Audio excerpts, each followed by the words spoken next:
사람들은 오늘도 전쟁터에서 총탄에 죽어가거나 갑작스런 사고로 죽기보다는 그냥 그렇게 반복되는 일상생활 속에서 권태 속에 죽어간다. 미국 시인 롱펠로의 노래입니다. 행복을 찾기 위해서 무지개를 쫓아 산을 넘어 가보지만 무지개는 또 그 산 너머에 있다는 것. 인생은 한갓 헛된 꿈이요 헤아리는 새 것이 없다. 우리가 하고 있는 이 일들은, 우리가 하고 싶어하는 이 일들은 누군가 이전에 했었고 또 앞으로 하게 될 겁니다.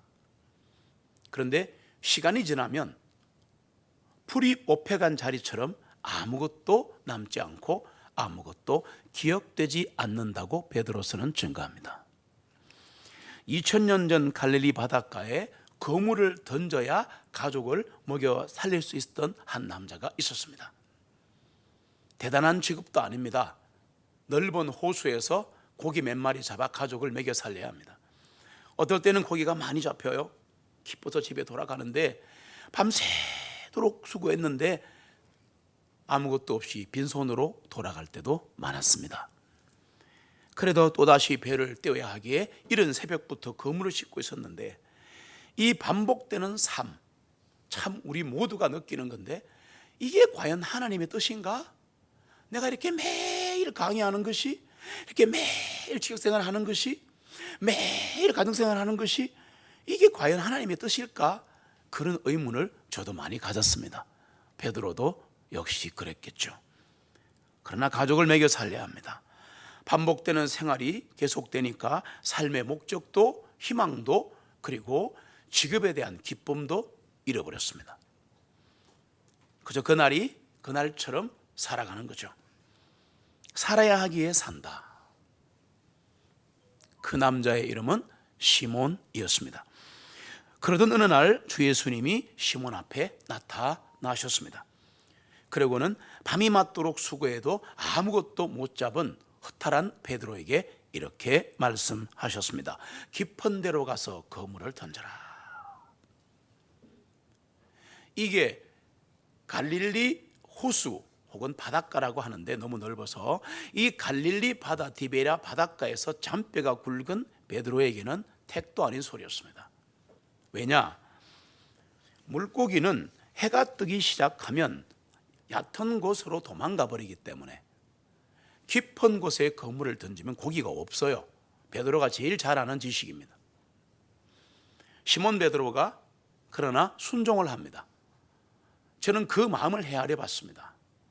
왜 순종했을까? 이때는 베드로가 구원받기 전입니다. 예수님 몇 번 만났죠. 예수님은 사인을 보냈죠. 베드로는 답을 하지 않죠. 마지막 날이거든요, 만나는. 그런데 이 베드로가 왜 순종했을까 고민을 해봤는데 두 가지라고 저는 생각했습니다. 이렇게 나와 있어요, 성경에. 제가 밤이 맞도록 수고하고 내 기술을 다 동원해서 그물을 던져봤는데 한 마리도 못 잡았습니다. 그러나 선생님, 랍비요, 유명한 선생님이 말씀하시니까 내가 내 마음에는 들지 않지만 그리고 왔다 갔다 하는데 깊은 곳에 그물을 던지라니, 선생님은 고기 잡는 건 모르고 말씀만 잘하시네요. 이런 마음이 왔다 갔다 했을 겁니다. 성경 보시면 틀림없습니다. 사복음서를 종합해 보시면 한마디 하는 성질이거든요. 그런데 그날은 워낙 쫄쫄 굶어야 되는 상황이니까, 새벽이니까 이제 집에 가야 되는 상황이에요. 그래서 한번 내가 해볼게요 라고 순종을 했습니다. 그물이 찢어질 정도로 많이 고기가 잡혔습니다. 할 수 없이 동료 어부들에게 도움을 요청하는데 왜? 그물이 찢어지려고 그러니까. 좀 도와줘, 요한아 좀 도와줘. 그러자 달려온 배에도 막 가득 차버렸습니다. 만선이 된 거죠. 그 당시나 지금이나 만선 되면 몇 달을 먹고 삽니다. 심하면 1년을 먹고 산다 그러잖아요. 그런데 배들이 가라앉으려고 하는 거예요. 난리가 났죠. 그 순간 시몬 베드로가 예수님께 무릎을 탁 꿇습니다. 놀라운 장면이 일어나는 겁니다. 주님, 나를 떠나소서. 나는 죄 많은 사람이로소이다. 랍비여, 랍비여, 유명한 선생님이여 라고 불렀던, 방금 전까지 불렀습니다. 그러자 그 그물이 찔 정도로 고기가 잡히는 걸 보면서 기적을 목격한 거잖아요. 말하자면 표적을 목격한 거잖아요. 기적 때문이 아니라 기적의 주인공을 보면서 이분은 주님이시구나, 이분은 하나님의 아들이시구나, 바로 확 성령이 역사한 거예요. 그럼 베드로는 왜 이런 고백을 했을까? 고기가 만선이 됐는데 왜 이런 고백을 했는가 하면 감당치 못할 주님의 은혜를 깨달은 거예요. 왜? 그 전에 부르셨거든. 몇 번이나 자신을 부르셨는데도 먹고 사는 문제에 걸려서, 아내와 자식이 걸려서 순종하지 못한 거야. 이거는 남자로서, 남편으로서는 의무입니다. 잘한 겁니다. 그러나 주님이 부르실 때는 그게 아니에요. 내게 있는 것을 놓아야 가능합니다. 놓지 않고 주님을 잡을 수가 없어요. 이 손에 두 손에 꽉 잡고 있으면서 주여 나를 구원은 그렇게 할 수 있습니다. 그러나 구원 이후에 이거를 찾고 있는 게 이렇게 많은데 이거를 놔야 주님을 잡을 수 있는데, 그게 재산일 수도 있죠, 젊음일 수도 있고, 남편일 수도 있고, 아내일 수도 있고, 질병일 수도 있다는 걸 아셔야 합니다. 눈앞에 벌어진 엄청난 기적을 보는 순간 자신이 죄인인 걸 고백합니다. 여러분, 우리가 아무리 열심히 살고 아무리 착하게 살아도 죄인을 구하러 오신 예수 그리스도 앞에는 누구나 죄인일 수밖에 없습니다. 죄인임을 고백할 때 구원이 일어나는 겁니다. 베드로는 그때 구원받은 거예요. 이 베드로를 이렇게 부르시는데 두려워하지 말라, 이제부터는 네가 사람을 낚는 어부가 되게 하리라. 그러면서 하시는 말씀이 Follow me 그럽니다. 나를 따르라, 나를 따르라. 베드로가 어떻게 한 줄 알아요? 벌써 몇 번 누적됐기 때문에 구원을 받자마자 이분이 보인 거예요. 오늘 주님이 보이시기를 바랍니다. 보여야 돼요. 매 순간 매번 매배 때마다 그분이 보여야 되는 겁니다. 거친 바다에서 힘겹게 고기 잡던 외로운 남자 베드로입니다. 동이 휠 것 같은 삶의 무게로 손은 거칠어져 있습니다. 그 위로 인생과 가정을 위한 눈물방울이 떨어지던 남자였습니다. 삶의 목적도 꿈도 희망도 다 놓아버렸어요. 인생은 그럴 때가 있습니다. 그때 예수님이 찾아오신 거예요. 그래서 예수님은, 주님은 찾아오시는 분이다. 절대 찾아오시는 분이다. 예수님을 만남으로 베드로는 삶의 방황이 끝나버렸습니다. 왜? 삶의 목적이 생긴 거예요. 아, 이분을 따라가면 되겠다. 새로운 삶이 시작되었습니다. 여러분, 왜 주님은 외로운 인생을 찾아오실까요? 생각해 보신 적 있어요? 예수님 그분이 외로우신 분이라는 걸 아셔야 돼요. 동병상련이에요. 신이니까? 아니요, 그분은 참 사람이셨거든요.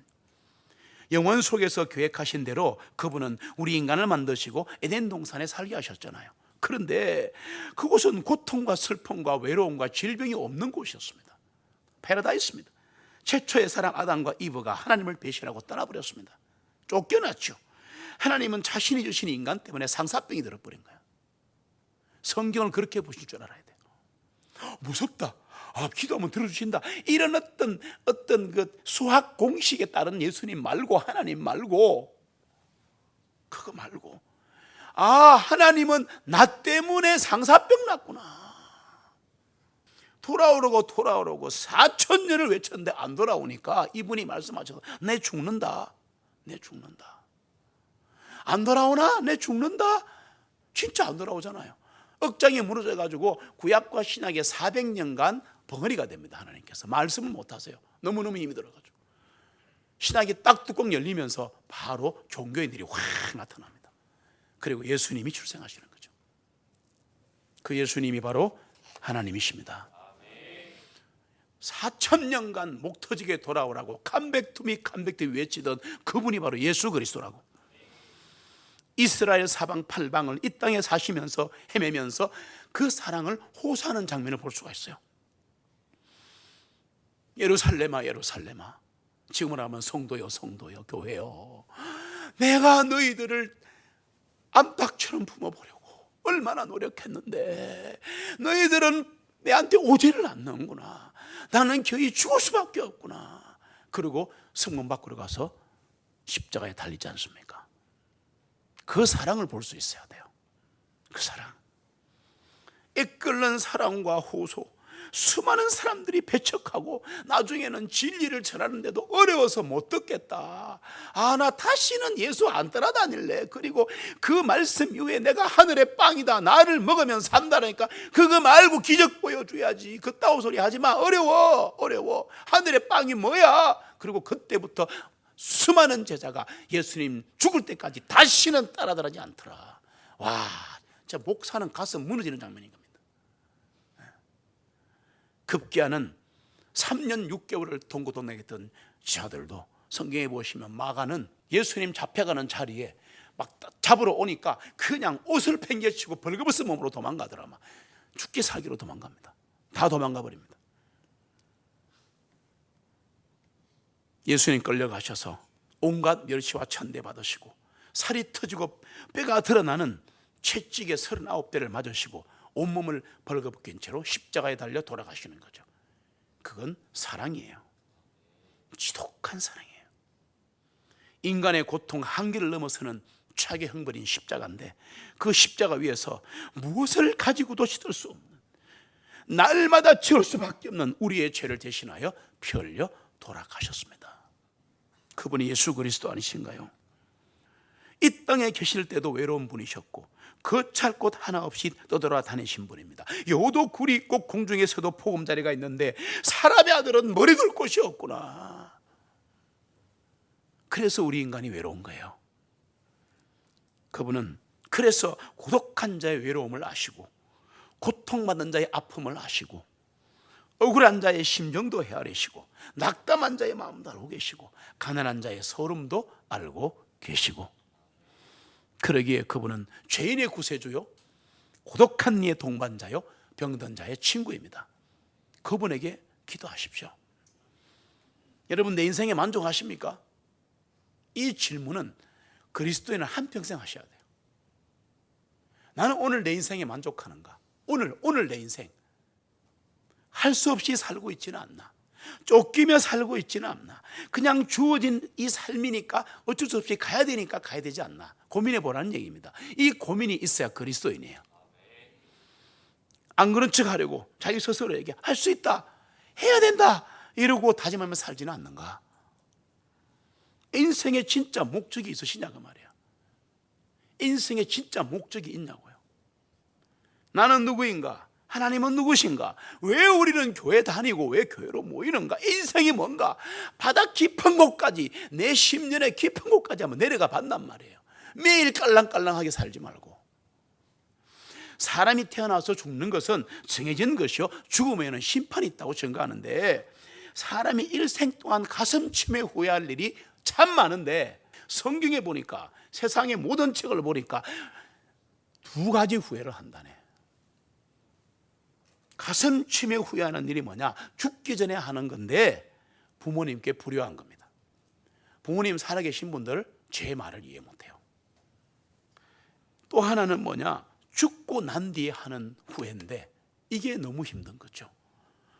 죽고 난 뒤에 하는 후회, 뭔가 지옥의 심판이 있다고 그렇게 말했는데 살아있는 동안 하나님 아버지에게 돌아오지 않고 자기 마음대로 인생을 사는 것에 대한 영원한 후회입니다. 이거는 이 땅에 있을 때 해야 되는 겁니다.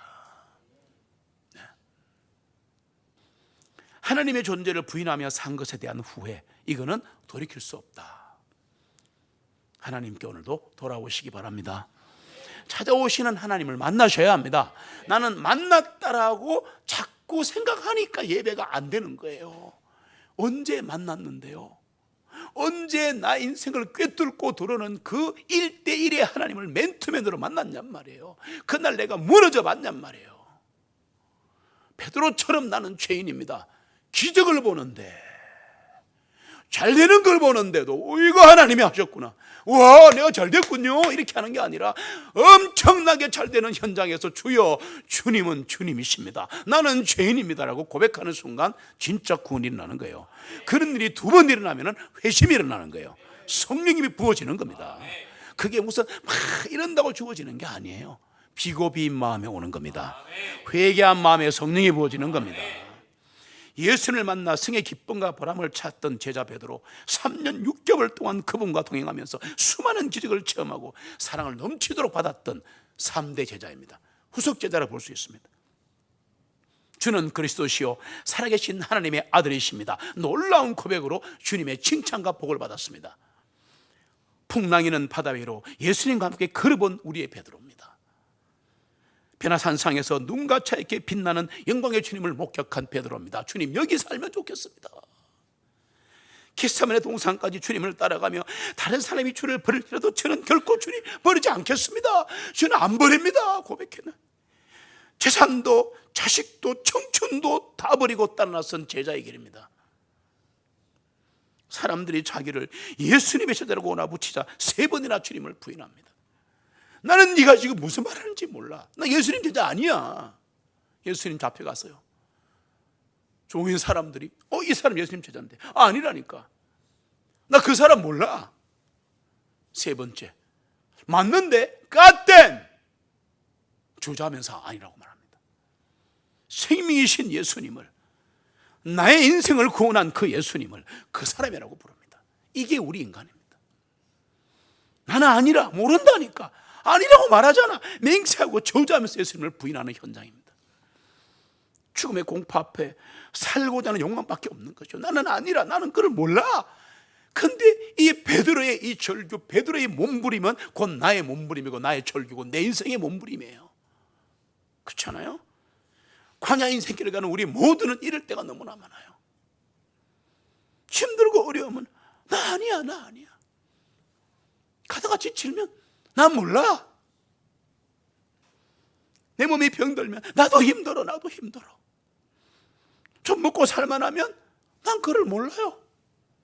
가정에 문제가 생기면 지금 이 문제 너무 급하다니까. 지금 예배가 중요해. 지금 신앙에 문제가 생기면 뭐 이런 일이 나한테 벌어져, 어떻게 하면 좋을까. 이게 베드로의 수많은 절규가 우리의 주변에 맴돕니다. 누가복음 22장은 가슴 아픈 장면을 보여주는데요, 주님께서 돌이키사 베드로를 바라보시니 나는 몰라, 나는 몰라. 나 그 사람 모른다니까. 죽어도 모른다니까. 그 순간 주님이 탁 바라보시는 거예요.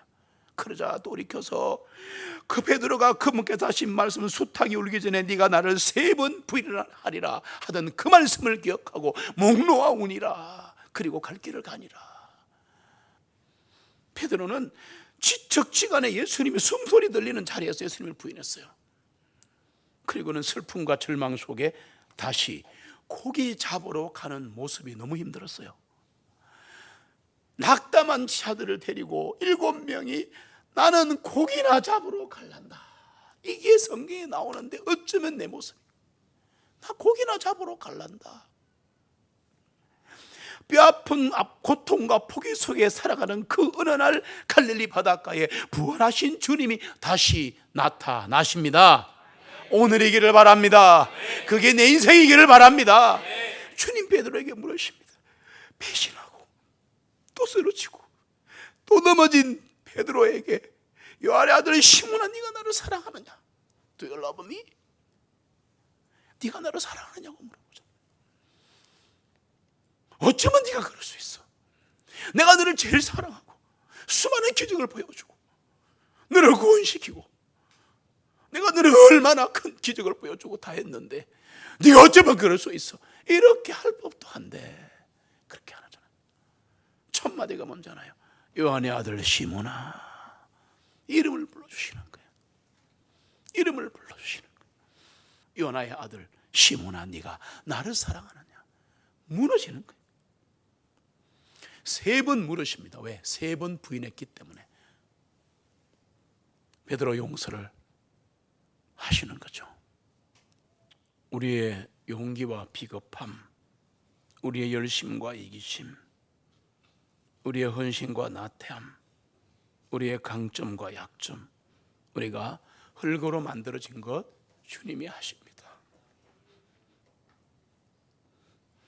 우리는 나의 모습 때문에, 내 말투 때문에, 내 인생 때문에 힘들어할 때가 참 많습니다. 당당하게 살려고 하고 자리가 있으면 안 그런 척 하려고 하지만 주님은 다 아시는 거죠. 모세 같은 살인자도, 다윗 같은 간음자도, 베드로 같은 배신자도 우리 주님은 용서하시고 받아주시고 다시 들어 서십니다. 주님 만나야 합니다. 주님을 만나면 베드로처럼 인생의 방황이 끝나고 고독이 끝나는 겁니다. 주님께 다시 돌아오십시오. 그분 안에 참 기쁨과 평안이 있습니다. 주님을 만나셨다고요.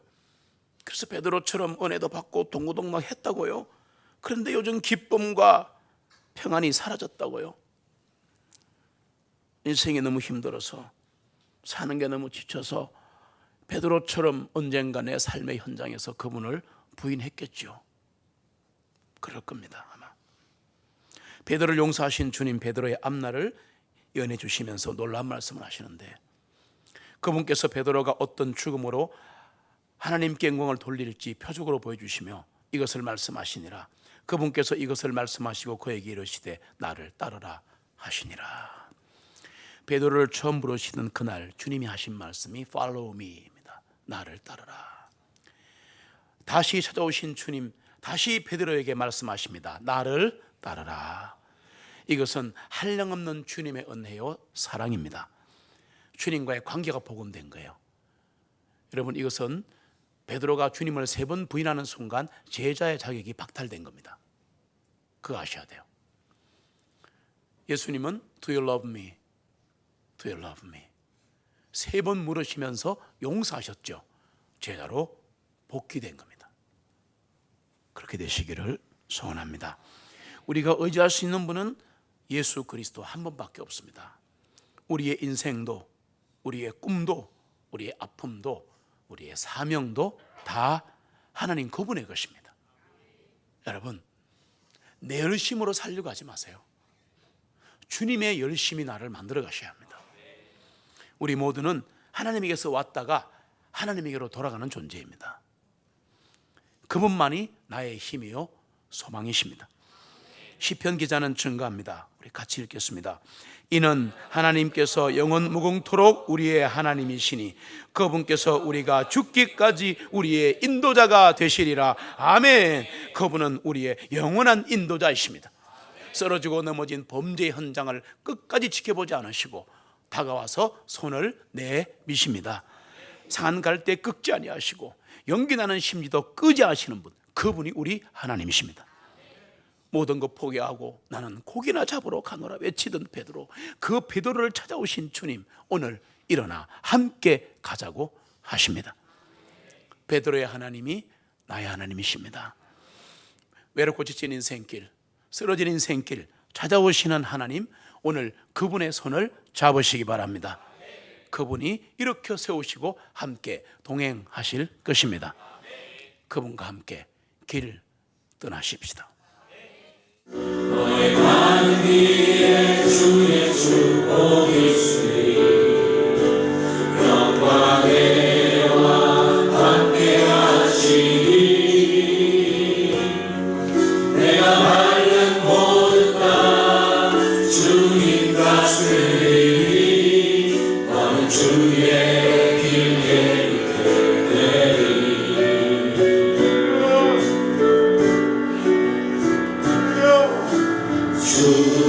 주님만 위하여 길 걸어가는 나의 것 되어